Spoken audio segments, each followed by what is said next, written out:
Salam, selamat pagi. Yang terhormat Bapak Dr. Zusya Porja Daryanto, Sarjana Pendidikan, Magister Olahraga, selaku dosen pengampu mata kuliah, telaah buku teks kurikulum Penjas, serta teman-teman yang saya banggakan. Baik, perkenalkan saya Maria Priskaliani Nau, NIM 4123101005 Prodi Penjas. Di sini saya akan menjelaskan materi tentang sejarah perkembangan kurikulum yang ada di Indonesia. Sejarah perkembangan kurikulum di Indonesia telah mengalami berbagai fase yang mencerminkan perubahan sosial dan politik negara. Beberapa fase penting dalam sejarah perkembangan kurikulum di Indonesia adalah sebagai berikut.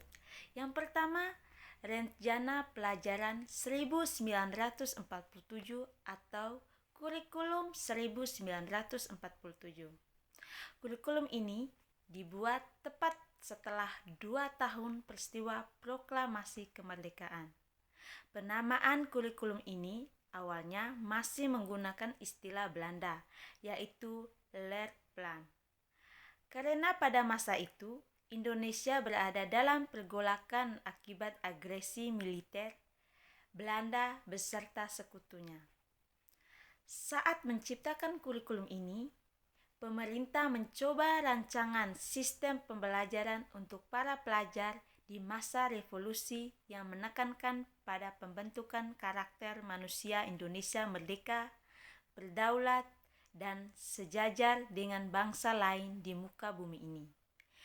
Sehingga belum berfokus pada pendidikan pikiran, melainkan pendidikan watak, kesadaran bernegara, dan bermasyarakat.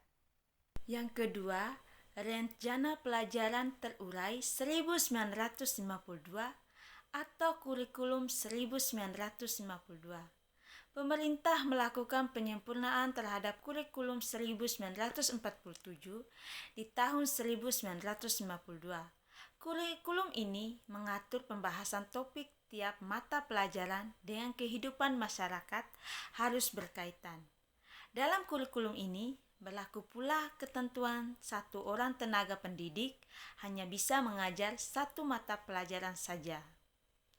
Yang ketiga, Rencana Pendidikan 1964 atau Kurikulum 1964. Konsep pembelajaran dalam Kurikulum 1964 berfokus pada pengembangan moral, kecerdasan emosional, atau artistik, keterampilan, dan jasmani. Konsep-konsep pembelajaran ini lebih dikenal dengan sebutan Pancawardhana. Penerapan kurikulum 1964 di dalam proses pembelajaran dilakukan secara aktif, kreatif, dan produktif. Kurikulum 1964 bertujuan untuk menanamkan pengetahuan akademik dari jenjang sekolah dasar atau SD. Selain itu, pemerintah menetapkan hari Sabtu sebagai hari bagi siswa untuk berlatih berbagai kegiatan sesuai minat dengan bakatnya. Yang keempat, Kurikulum 1968. Kurikulum ini memiliki ciri materi dari jenjang pendidikan rendah memiliki korelasi dengan jenjang pendidikan selanjutnya. Tujuan utama kurikulum ini adalah untuk membentuk manusia Pancasila sejati, kuat dan sehat jasmani, mempertinggi kecerdasan dan keterampilan jasmani, moral, budi pekerti, dan keyakinan beragama. Pada kurikulum 1968 ini pula, sistem penjurusan dimulai pada kelas 2 SMU atau kelas 11. Yang kelima, Kurikulum 1975. Kurikulum ini mulai digunakan setelah program Rencana Pembangunan 5 tahun atau Repelita, tahap pertama di masa pemerintah Orde Baru. Kurikulum ini menekankan pendidikan yang lebih efektif dan efisien.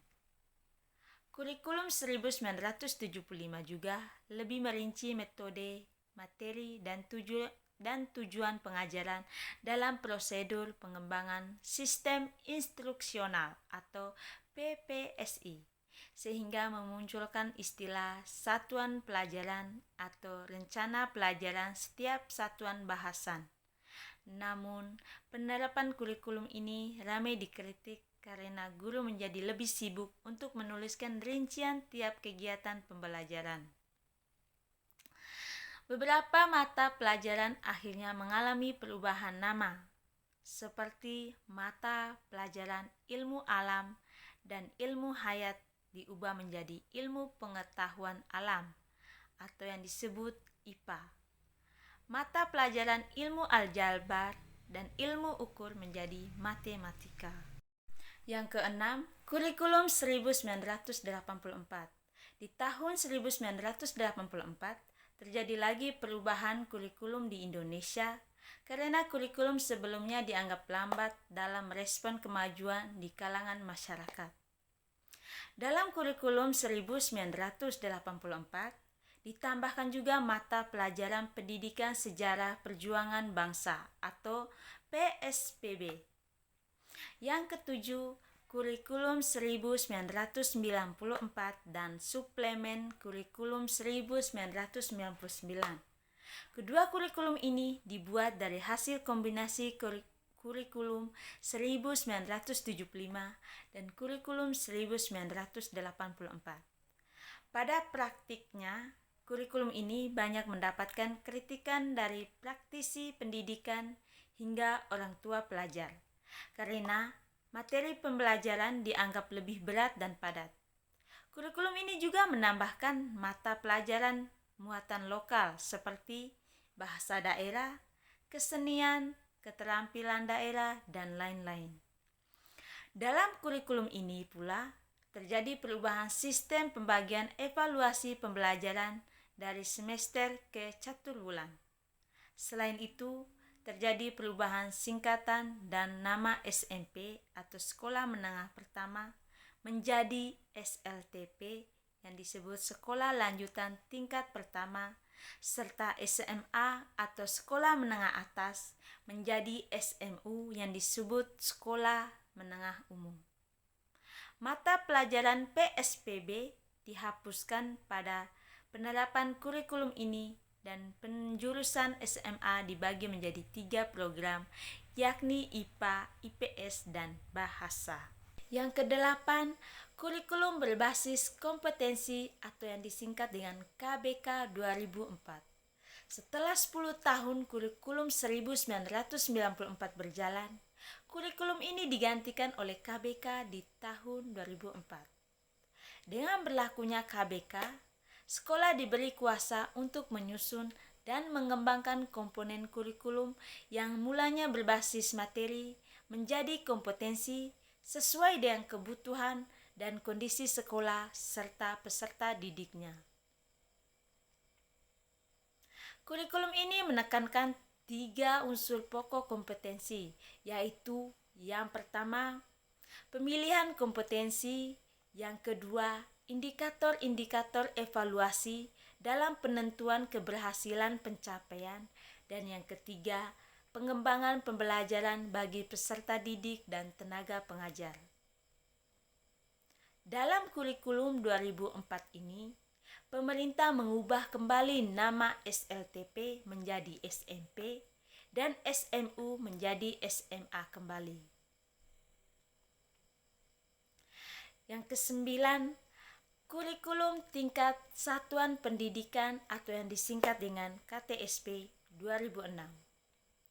Kurikulum ini mulanya digunakan sejak berlakunya Undang-Undang Nomor 20 Tahun 2003 tentang Sistem Pendidikan Nasional yang dijelaskan dengan lebih rinci dalam Peraturan Pemerintah Nomor 10 Tahun 2003. Meskipun kurikulum ini hampir mirip dengan KBK 2004, pemerintah hanya menetapkan standar kompetensi dan kompetensi dasar.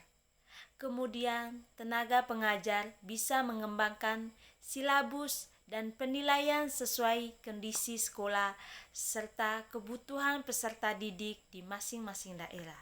Yang ke-10, Kurikulum 2013 atau yang disingkat dengan K13. Kurikulum 2013 merupakan kurikulum yang diterapkan pemerintah menggantikan KTSP 2006. Kurikulum ini menekankan pada pembelajaran berbasis kompetensi dan pendekatan saintifik. Tujuan kurikulum 2013 adalah membentuk siswa yang aktif, kreatif, inovatif, dan mampu menghadapi tantangan abad ke-21. Ada 4 aspek penilaian dalam K13 ini antara lain. Yang pertama aspek pengetahuan, yang kedua keterampilan, yang ketiga sikap, dan yang keempat perilaku.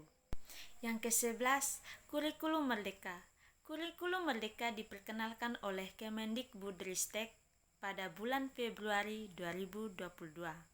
Sebagai langkah untuk mengatasi krisis pembelajaran atau learning crisis yang cukup lama.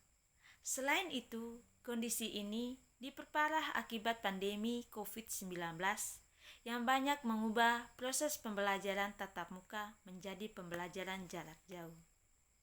Kurikulum ini berfokus untuk mengasah minat dan bakat anak sedini mungkin, sehingga peserta didik memiliki waktu untuk memahami konsep dan menguatkan kompetensinya. Akibatnya terjadi adaptasi besar-besaran oleh semua elemen sistem pendidikan.